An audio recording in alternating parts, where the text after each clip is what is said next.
Andrew Berry talked about how to fix what went wrong in 2024. Same, the Bark Tank from the Browns. Unfortunately, in professional sports, sometimes these years do happen. You'd like to think that your team will perform up to expectations, be young and in its prime in perpetuity. And, that's not the reality of professional sports.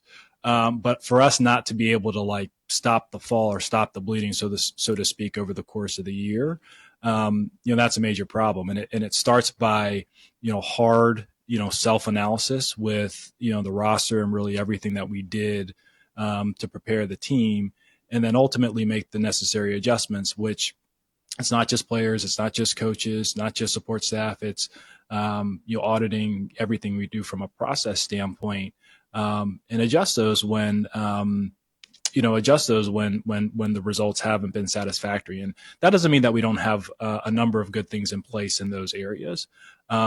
And also, making sure that we're not letting the emotion of the season, kind of throw out the baby with the bathwater. But, it would be naive for us not to look at this year and say, hey, this went, really, really wrong. And, we need to change our approach in some areas to correct it. Again, I think they need to be more physical in practice. I think the training camp needs to be more physical, and the players need to play in the preseason.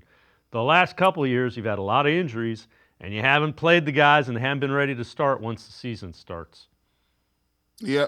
Listen, I think they try to give guys the benefit of the doubt here a little bit. They tried to say, hey, you guys are veterans. You know your body. We're going to get you. We're going to do you a solid, get you to the season. But what they didn't realize was, that ain't the way it worked.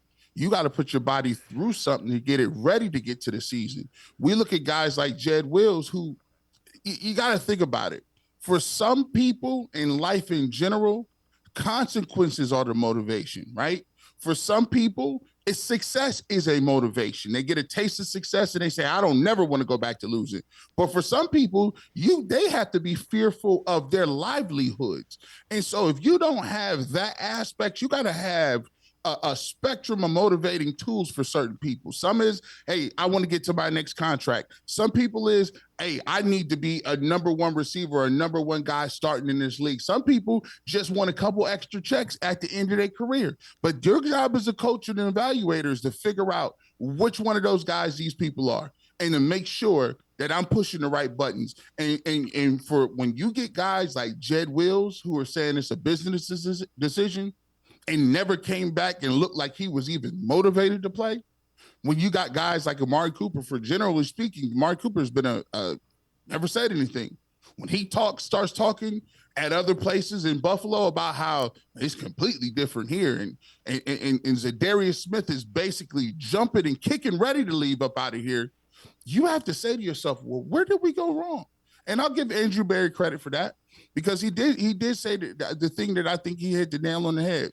You can have bad seasons, but 3 and something, that tells me more about your infrastructure and what you're doing as an organization. Well, now we're talking about culture when you talk about 3 wins. 7, 8, I could see maybe 6 in a really bad year, but when you start dipping to 3 with the number 2 overall pick, you got some stuff to figure out in your process.